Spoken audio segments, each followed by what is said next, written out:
This is the Amazing Teacher Podcast with Sam Rangel, episode number 18. Welcome to the Amazing Teacher Podcast, where we sit down with amazing educators and pick their brains for tips, strategies, and ideas that you can take into your classrooms and be amazing. Now, here's your host, Sam Rangel.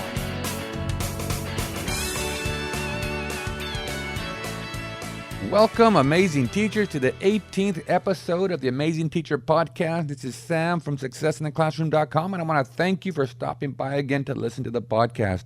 I'm learning so much from these amazing educators, and I wish I had all this information when I was starting out. My first years would have been so much easier, not having to go through that trial and error phase that all teachers go through. But, I can't complain. We learn best by our failures.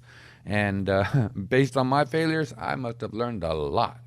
My apologies to all my students back then. You had to suffer through all my education, but I'm grateful for all the lessons that I learned. Thank you again for stopping by. In this episode, my guest is Samantha Bates. Samantha was recommended to me by Doug Robertson, the weird teacher, who was my guest in the last episode. So I'm grateful to Doug for connecting me with Samantha. Samantha is very active on Twitter, and she's organizing the Edcamp in Tennessee. And so I wanted to pick her brain about the Edcamp experience. I really like the idea behind Edcamps, and I'm looking for one in my neck of the woods so I can go check it out. So if you're in the Southern California area and you know of an Edcamp, send me a tweet. Let's meet up and learn from each other. I had a great time Skyping with Samantha. We had a few audio issues, and I did my best to clean them up a little, but you might notice a little distortion, so I apologize for that. But she had some really great advice for new teachers, so I want to make sure you get to hear our conversation. Also, my 5-year-old daughter and her 4-year-old son wanted to be part of our conversation. Sometimes you just can't avoid that, so you might hear their contributions in the podcast as well. In fact, Samantha's son came in to ask her for a special request, and I left it in the recording because it was just so cute, so adorable. So listen for that. You're going to love it. I'm always looking for guests for the podcast. In fact, I found a couple just today who I want to contact to see if they're willing to get their brains picked by me on the show. But if you know of an amazing educator who you think would be great for the podcast, who has insights that would be valuable to my audience of new and soon-to-be teachers, please let me know. I would never have known about guests like Samantha had it not been for Doug Robertson. And one of my most amazing interviews was with Chrissy Van Osdale, who was recommended to me by Pernell Ripp, my very first guest. So help me share the expertise of amazing educators with the world, and contact me on Twitter. I have a brand new Twitter account just for the podcast. You can find it at Amazing Podcast. Yeah, at Amazing Podcast. Really cool Twitter handle that was available. At Amazing Podcast. So tweet me, follow me. That'd be awesome if you follow me.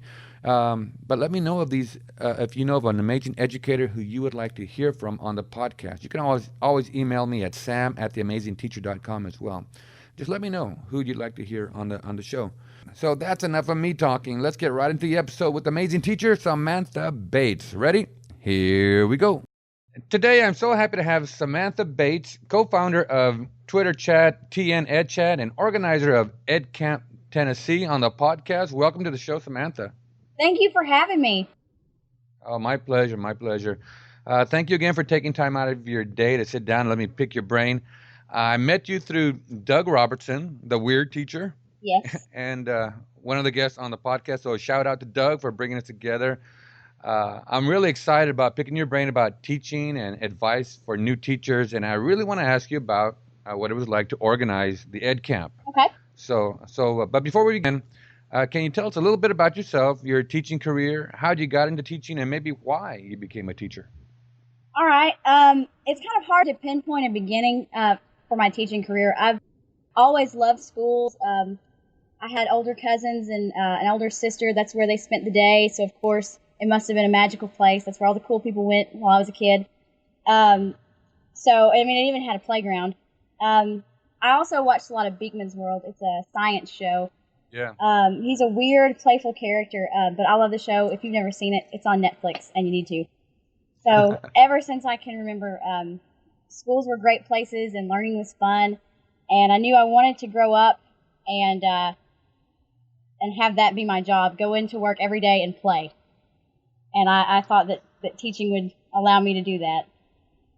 I currently teach 7th grade English, but I have taught 6th grade English, reading, social studies, and science, and 7th grade English, reading, social studies, and science. So you're a middle school teacher. I am a middle school teacher. Yeah. I don't know if you heard in previous episodes, I love talking to middle school teachers because I taught middle school all my career, and there's something about that age group that just takes a special kind of teacher, I think, to work with those kids who are going through such a great transition in their lives. So I really enjoy talking to teachers who are going through the kind of the same thing that I went through. Have you noticed any difference between 6th and 7th grade? The best way I've ever heard it explained is that 6th graders take their brain out, put it up in a closet, and they won't look at it again until about 7th grade they start playing around with it. By 8th grade they put it back in their head and therefore know more than everybody else around them. Oh, yeah, that's so true. Yeah, they're experts on everything. Yeah. That's so true. Very cool, very cool. Well, back to Edcamp. I've been hearing a lot about Edcamp. I've been more and more about this movement that seems to be spreading around the country, and I really like the idea of teachers getting together and sharing best practices. I was talking to a colleague just a few days ago about how many times we go to conferences and we learn more from the conversation we have with our colleagues than we do from the person speaking or that's been hired to make that presentation. And so I think ed camps are just a great way of just focusing on just sharing best practices among our colleagues. And as one of the organizers of the Tennessee Ed Camp, what was it like, and what can you tell us about that? Okay, the first Ed Camp that I am organizing is not actually until next month, so you may not want to be a successful organizer until next month, but people have signed up, so there's that. My first Ed Camp experience was Ed Camp Northern Kentucky. It was the closest Ed Camp. It's 5 hours away, which is why I wanted to bring Ed Camps to Tennessee, because there are none. And it was a very different experience to go in and talk to people in the classroom, not a presenter who was in the classroom a long time ago and then got successful in an area and then left but hasn't really been in a while, but teachers that yesterday were in their classroom with children, and then on Saturday they came in and they talked about what they did. While I was there, I did present on blogging in the classroom, and I knew that those kind of conversations that we were having were things that I wanted closer to home. I also participated in Ed Camp Home, which was online. I moderated two conversations, one on class climate, I believe, and another on rebellion in the classroom, which was a lot of fun. Mm-hmm. And that conversation alone connected me with teachers across the country who we still talk every day, and that's been almost 2 months ago. So I really wanted that closer to home. I want teachers in Tennessee to connect, because we're a very unconnected state. When we started 10 Ed Chat, we only identified initially maybe 20 to 25 teachers. It's grown as our contacts are getting better. But we only identified 20 to 25 people to reach out to and say, hey, please come, please come participate in our chat. So getting teachers to converse with each other is really important to me. Yeah, I think that's so important. So tell me about, if I'm a new teacher and I'm invited to, or I hear about one of these ed camps, what is going to happen when I get there? When you get there, you're going to register, and you're going to hang out until more people get there. When people start coming in, you start talking, you get to know each other, which is really important because you're not going to converse with each other meaningfully until you know who you are. So you're going to get to know each other. The organizer is going to go over some norms for the Ed Camp, introduce themselves, kind of talk about what the day is going to be like, and then there will be a session board, and as people have come in and registered, they'll go up to the session board and say, I want to have a conversation about X. I want to talk about this. Or conversely, I'm good at this, I'd like to share this, or I don't know anything about this, I keep hearing about it, I want to know what this is. What is this? And so as a session board fills up, you get an idea of what kind of conversations are going to go on, and there's a 30, 45-minute window from the beginning of registration to when the sessions actually start. When the sessions start, you'll go to the rooms, you'll have conversations. The session will end. I'm allotting 10 minutes in between session times so people can network. The rooms aren't very spread out, but I still want that buffer time where there's nothing officially planned. Right. And then you'll go to the next session, same kind of thing. You'll have your conversation. At the end of the day, there's traditionally a smackdown. There was not one at the North Kentucky one, so I have no idea what that looks like. I'm going to find out. We're going to try it. But there's a smackdown. There's a closing. Hopefully, there's food. So that's what an ed camp looks like. Yeah. Well, I think I was invited to one. I think it was last year here in my district, and I think they were trying to make it look like an ed camp, but I don't know because I didn't go. I wasn't able to go, but I'm really interested in. If not, I got to attend one first, but I'd like to organize one eventually out here in California. I think that's just a great way for teachers to learn from each other. It's something I call the expert across the hall. We have people coming in from different places to conferences, when right across the hall we have an expert in the issue that you're having issues with in your own classroom, but there's just no way to share that information. There's no system that I can find in place to best share that expertise with each other. So I think the ed camps are a great idea, and so I wanted to pick your brain about that because I really believe that's the next big thing in collaboration among teachers. Well, Samantha, the purpose of this podcast is to sit down with amazing teachers like yourself and pick their brains for tips, strategies, and ideas that new teachers can take into the classroom and be amazing. And I know that in your experience, you've run across many amazing teachers. I'm sure even in the ed camps, you've run across teachers who have these great ideas and great strategies. What are some qualities that you would say are common among these amazing teachers that you've come in contact with? Well, when I think about amazing teachers, most of my favorite amazing teachers are on Twitter. Let me go ahead and give a shout out to those. Obviously, Doug Robertson at The Weird Teacher. Crystal Pinson, she teaches 5th grade at my school. She's at KRCTL. I don't know what any of that stands for. My best friend, Charlotte Loins, at Charlene, CHAR, Elaine. One thing all of these people have in common, they're individuals. They know themselves and they are comfortable with themselves. They are thoughtful in their classroom. Everything they do has a purpose. They're introspective. They reflect. They think and they know what they think and why they think it. And they're flexible. They've got a plan B, probably a plan C, and when those fall through, they're going to very quickly come up with a D and an E and an F. So being yourself, being thoughtful, and being flexible. Well, tell me about that flexibility, because I know with new teachers especially, they spend time on this one lesson plan, and all of a sudden it bombs. Even some veteran teachers know that's I think veteran teachers can recover a little quicker. What would you recommend to a new teacher who has one of those lesson plans that just bombs all of a sudden, and you're a little stressing out about what to do with the rest of the hour? You should have a person you can talk to, first of all. Know who those people are. Your colleagues have good ideas. Notice what works and try to be able to fall back. Be ready to fall back just in case. I'm not saying you should give up on lessons very easily. Like, oh, well, we're just going to switch to doing this now. Don't give up. But when something is tanking, don't be afraid to abandon it.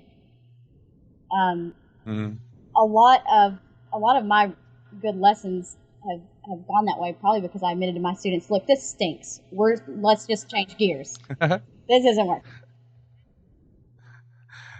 That's so true. When I was beginning my career, I remember one lesson in particular.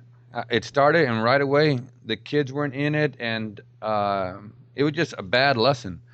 And but I was determined to get through it. The kids were getting angry because they I was getting angry. The kids were Mhm. getting frustrated, and I remember just going off on the kids because you got to do this. I don't care if you don't like it. You got to do this. And I look back and I'm realizing, man, what a mistake. And later on, one of my good kids, they're all good Yeah, kids, yeah, but you know we what I'm know. talking about. That one kid who just is knows everything and is good and sweet. He came up to me and said, Mr. Rangel, that lesson plan was bad, or that lesson just didn't work, and I don't know if you got mad, and I felt bad. I felt bad because he was right. He was right, and as you get older in this profession, you learn to realize, hey, just let it go, move on. Let's do something that's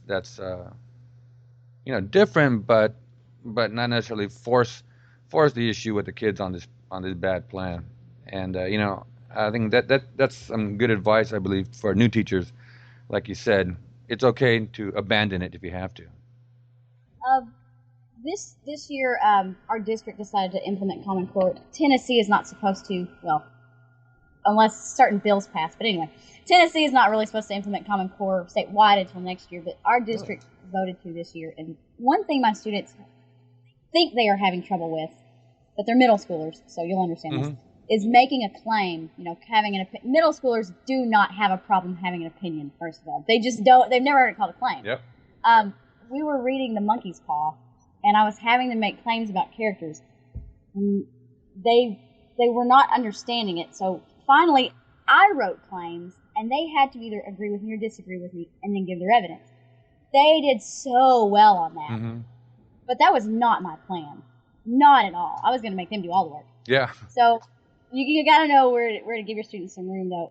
I'm glad that your students though could come to you and say, "Man, that really stunk," because I think of it this way: they're comfortable with you. Yeah. So when my students say something like, "Oh, this isn't really fun," or this is not something I really want to do, it's because they're one comfortable with me, and as long as they're doing it respectfully, of course, Sure. they're comfortable with me, and they know that that's not something I want of them. I don't want to force boring things on them. Talking about boring, it was who was it? One of my guests. I think it was Amanda Dykes. She said, "Don't let boredom happen." And I think that is such a great, simple statement, but it's so important, especially in Oh middle yeah, school. And any downtime can lead to some kind of crisis that yeah. you have to deal. You got to Oh yeah. keep them busy. You got to keep them engaged, especially in middle school. But I think that's so true, so true. Well, Samantha, many new teachers, even some veteran teachers, struggle with classroom management, and I think middle school is no different. Uh, what it what advice would you offer a new teacher who may be struggling with classroom management? Um.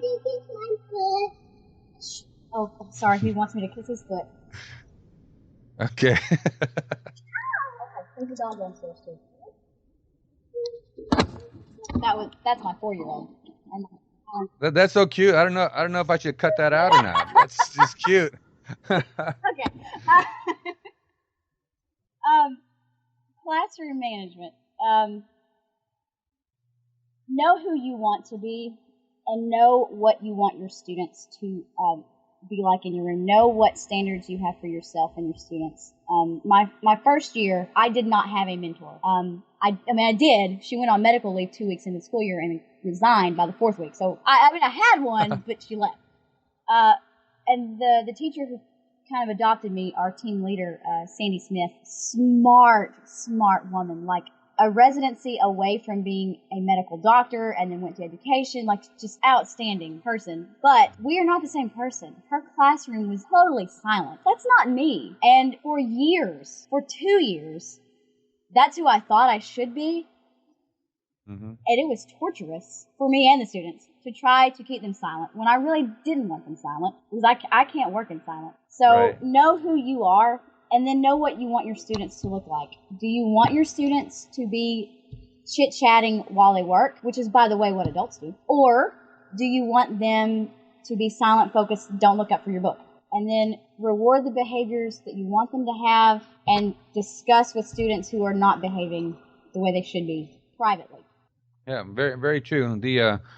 I had that same teacher, well, not exactly the same teacher, but a teacher similar, who I would walk into her class and she'd be sitting down at her desk while the kids are working.